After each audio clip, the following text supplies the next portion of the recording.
রাজ্যের আরো একটি জেলার ছবি দেখা যাক। মালদহের ভুতনি ভাসছে, এরই মাঝে চলছে পুজোর প্রস্তুতি। জলমগ্ন ভুতনির অনেকেই ঘর ছাড়া, দুবেলা ঠিকমতো ভাত পর্যন্ত জুটছে না। পুজোর আনন্দ সেখানে বিলাসিতা। তারা বলছেন দূর থেকেই মাকে প্রণাম জানাবেন, দুর্দশা থেকে রক্ষা করার প্রার্থনা করবেন।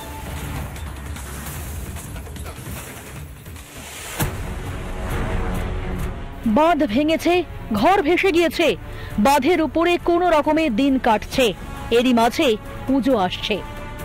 সামনে দুর্গা পূজা আছে, দুর্গা পূজাতে কার টাকা পয়সা আছে এখানে? বাচ্চাদের কি কাপড়া লাতা এখানে জুটবে? খাবারই পয়সা নাই তো দুর্গা পূজা কি হবে? বাতাসে পুজোর গন্ধ, ভুতনির মনে নেই কোনো আনন্দ।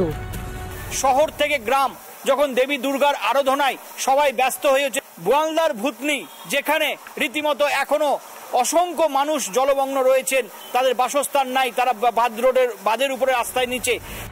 প্রতিকূলতার মধ্যেও পুজোর প্রস্তুতি চলছে। উমা তো বছরে একবারই আসবে। এটা পুজো আমরা অনুভব করছিলাম যে এবার ভালোভাবে পুজোটা কাটাবো আনন্দের সহিত, কিন্তু সেখানে বোঝা যাচ্ছে যে আমরা আনন্দ করতে পারছি না জলের কারণে।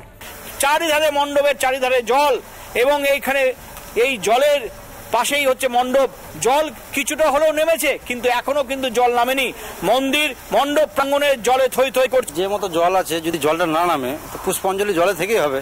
তো মানুষের পরিস্থিতি অনেক খারাপ। একটু জল দেখতে পাচ্ছেন, পুজো মণ্ডপ এটা আমাদের জল না কমলে জলের মধ্যে পুজোটা হবে। গঙ্গা ফুলাহারের মাঝে ভুতনির চর। গত 2 মাসে 2 বার বাঁধ ভেঙেছে, অনেক বাড়ি ভেসে গিয়েছে, এতে তরজা তুঙ্গে উঠেছে। কেন্দ্রীয় সরকারের উচিত পার্মানেন্ট সমাধানের জন্য প্রচুর টাকা দেওয়া, যাতে কংক্রিট বাঁধ করে এগুলোকে রোখা যায়। এরা পরিকল্পনাবিহীন কাজ করছে আর সমস্ত টাকা লুটছে। অর্থাৎ এক কথায় ভুতনিতে লুটরাজ চলছে, টাকা লুটছে শুধু। বাঁধের টাকা নিয়ে তরজা, আর বাঁধ ভাঙার জেরে ভুতনির অনেকে এখন ঘর ছাড়া অন্য একটা বাঁধের পাড়েই ঠাঁই নিয়েছেন। কোন রকমে দিন কাটছে, মাথার উপরে ছাদ নেই, পুজোর সময় মন ভালো নেই। কিছুই তো দেয়নি, শুধু একটা করে তিরপাল দিয়েছে আর 2টা করে বার্তন দিয়েছে, বাস ওইটিতে হয়ে গেল। ওইটিতে রান্না হয়ে যাবে, বেনা চাউল আর বেনা ডাইলে। হ্যাঁ, খাওয়া দাওয়া তো কিছুই দেয় নাই। দুর্গা পূজা আমরা যাবো কোথায়? খাবার তো আমাদের পয়সা নাই, আমরা নতুন জামা কাপড় কিভাবে পরবো? দুর্গা পূজাটা আমাদের হবে না খুব।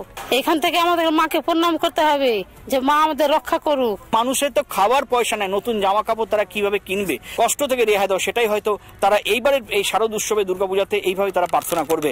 কবে সরকারের চোখ ঘুম ভাঙবে সেটাই এখন দেখার বিষয়।